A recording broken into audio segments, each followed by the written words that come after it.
Peace, family. So, I want to have a little story time.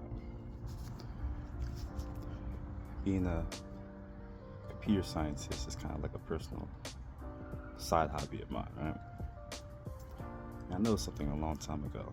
I want to say about the year 2013. Started noticing all these Facebook groups, Instagram posts from certain pages and influencers that only posted about black folk.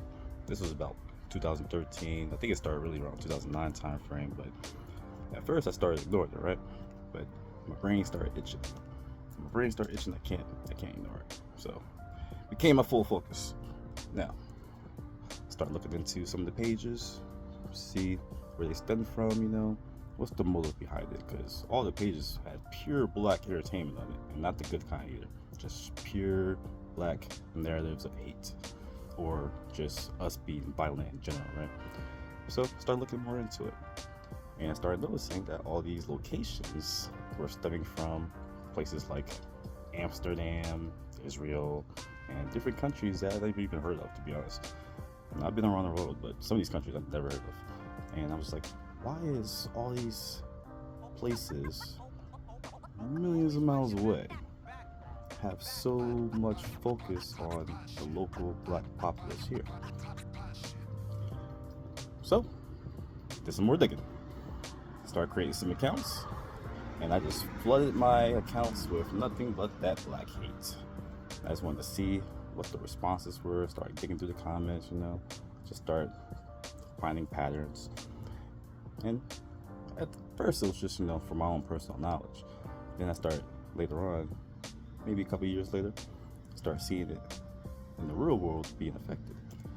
So I'm used to running into white people or different races who never met black people before, right? But something changed.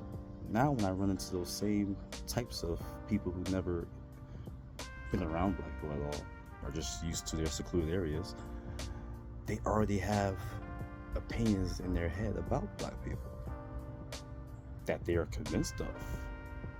I wonder why that is. This Israel fight is our fight. So I really want you to pay attention to them trying to buy TikTok, them trying to buy all the social media platforms, or just control the social media platforms. That's our main platform right now for sharing thoughts. Candace Owens is speaking a lot about the issue right now. I know many of you don't like Candace Owens. I used to didn't like her either because of the whole George Floyd thing, how she responded to the incident. But I'm not gonna hate her for her opinion on one side of this. And plus, I think her narrative during that time frame was also controlled. Pay attention to who she was working for. Pay attention to who she don't work for now, and the type of narratives that she's spitting now. She's still our sister, and there's a death threat on her head right now. So, I'm not saying that you have to like her.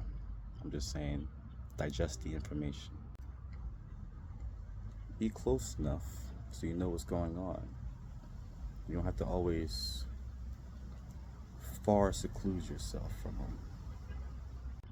And if you see my pictures with Obama and other secretaries and Michelle or Michael floating around the internet, it's mostly because I want to get your attention, not because I want to show you that I like them. They definitely are not allies. Be the spook that's sat by the door. Stay dangerous. Keep playing dumb.